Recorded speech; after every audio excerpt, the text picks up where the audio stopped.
Yes. Now I remember. Okay. As our governor, what would you do to oversee some of our county commissioners that have gotten out of hand with not abiding by public meetings laws, making ordinances up as they go along? They have no police over them. How could you help in helping us? Because they don't listen to us. They're sold on big business now, and they're squeezing out the little guys on favored properties that are by, you know, main highways and stuff. How can we get the attention of the government to oversee these guys a little bit? They have no police. Well, first of all, you have to have a leader who believes that that's wrong.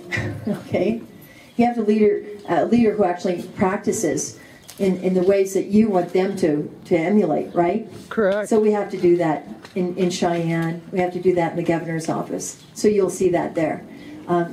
There are many county commissioners who are not going to vote for Cindy Hill.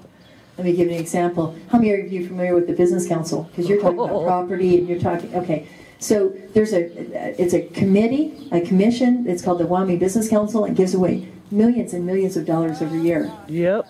The chairman of this business council has been Nathan Becky, the publisher of the Casper Star. He exhausted all of his chairmanship, and so they changed the rules so he could be on the executive committee now and still have a great deal of power. But most importantly is people have come accustomed to putting their hands into this pie, okay? Well, and picking winners and losers, because you're talking about property, and so there's a tremendous amount of corruption. And I will tell you, I have to start right in our backyard, okay, in the governor's office and in the legislature, sure, working with them, working with Representative Gay, Representative Reeder, and others. And we have to start right in our backyard, and then I believe we can expand it beyond. But I think that when you set that standard, that ethical standard, that others will follow, ultimately. I believe that too. I do. Okay. What it did is it swallowed your Public Records Act. Yep. It means, remember that I said to you, I had that one document from the refugee resettlement? Yep. You couldn't get it today. Nope. Since Ayland.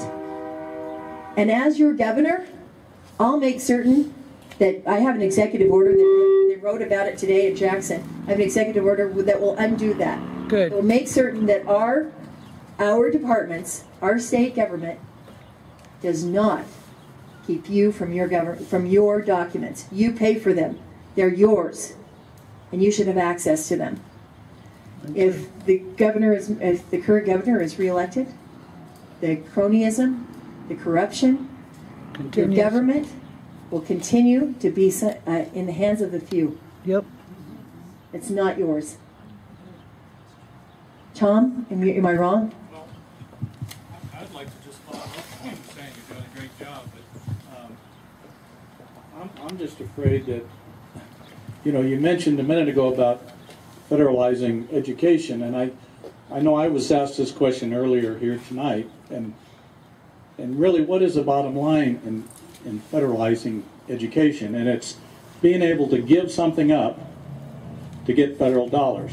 Yep. And so it's the No Child Left Behind. It's signing up for Common Core, you get X number of dollars. Yep.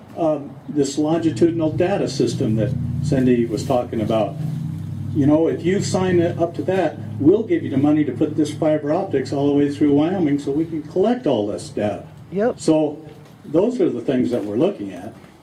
And I think it's very, very important that we consider who's running for governor and who will watch our back.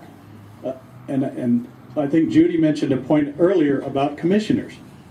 It is so important, each and every one of you, we have the right to vote people in and vote them out. That's right. And that's where the bottom line is.